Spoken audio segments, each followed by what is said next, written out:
Absolutely. We were just discussing this video that's circulating on Facebook with the kid falling asleep in class and the teacher standing up on the desk. Yeah, man. Like semi-kicking him, but smacking him.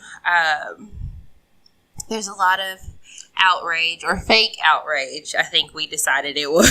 Absolutely. Behind the video. And I mean, I guess I get it. Because when I first saw it, I got upset. I was like, why is this white teacher smacking this black kid? Just why? But then I kept watching it, and I was just like, okay, she's just playing with him. He falling asleep in class. She being playful.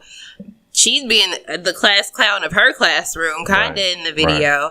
But I feel like a lot of times we in the black community just automatically make everything about race and we want to get mad about it. Right. So, what do you think about I that? think, well, first of all, somebody called me a coon.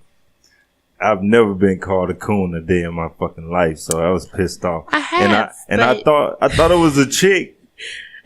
I thought it was a dude, but apparently it was a chick. And I'm like, all right, nigga. Right. Like, you ain't no way you a chick. And then the person got mad. What was her ethnicity? Black. But she was just like, you a coon. I was like, dude, let's cut it out with all the fake outrage. You gotta fly in here. Yeah. I was like, let's cut it out with all the fake outrage. Like, if this was a black teacher, nobody would even... It wouldn't even be a video. No. Because I had a black teacher in high school, Miss Swanks. You know her. Yeah, I know her. She would do something like that, and we would be totally fine with it. Right. That's not and she the type of motherfucker that could probably smack you or probably pretend to whoop your ass with a belt and it'd be cool. So, right. Yeah, man. Like, come on. Cut the bullshit. I haven't seen her forever. I seen her probably... It was a holiday. I not spent the night, but we played cards all night. Mm-hmm. Hella cool. I need to get her on here because she crazy as hell. Definitely. Yeah. But anyway, she the lady, you could tell she was being playful. She wasn't smacking the boy hard. She was just like, wake up. And the kid could have been high out of his mind. That's what it looked like to me. It looked like he was high. That wasn't no regular sleep. He was just high in sleep. Right. Yeah. Matter of fact, to me, I had a teacher named Mr. Stratman, man. And anybody that know anything about Mr. Stratman, he's an old white dude. This motherfucker used to have a big ass wrench. It was like one of the heads of the wrench is like this big. It was like this long.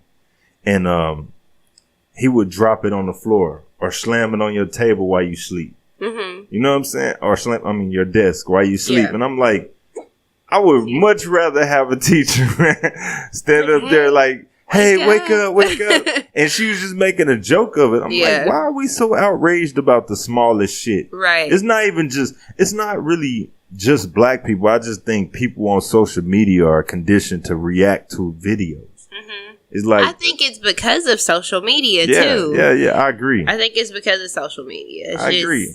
It gives people a imaginary wall to hide behind because they're sitting in the privacy of their own home. They can say whatever they feel like saying and not really have consequences from it. Like I said before, everybody shouldn't have a voice. Some of that shit is just noise. Yeah. You know what I'm saying? Like let's say, what if every person that went to march on Washington was speaking on a microphone the same time Martin Luther King was having I Have a Dream speech? Then it wouldn't be shit. Right. You know what I'm saying? Right. So I just think certain people need to just learn when to shut the fuck up or when to just stand back and tell the truth. That's bullshit. Yeah. Shit ain't nothing to be mad about. Come on, man. Like, that's bigger issues. Like, I saw this one video where it was this lady and she had this husky that was biting her.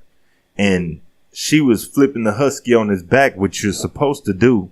And you make the dog submit. Flipping on his back. And then every time the dog try to bite her, she would smack him in the face. Right. Stop it.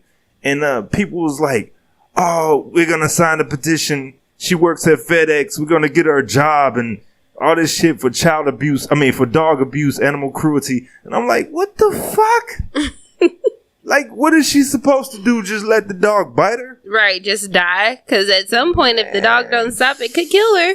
Man, y'all don't want to know the truth about shit I've seen for people that try to break dogs. It's better to break a dog than to have that dog bite your kids or have to put it to sleep later on. Right. So, that's true. Craziness, man.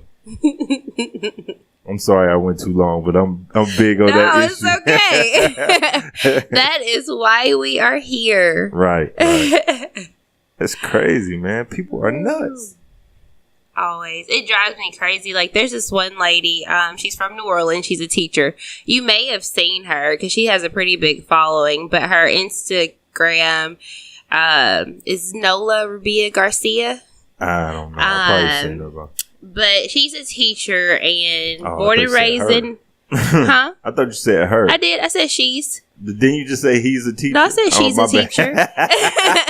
Okay. She's a teacher. Okay. Born and raised in New Orleans. And she's really passionate about justice and equality for the Black community. Is she white? She's white. I've seen her before. Yeah. She goes live on Facebook. Yeah. And she's not even on Facebook no more because they kept blocking her. So she just do it on Instagram now. Right. But she gets so, like, she'll get braids in the summertime, and she gets so much negative backlash from Black women. Crazy, and I'm just man. like, why? The braids are cute. Leave her alone. Right.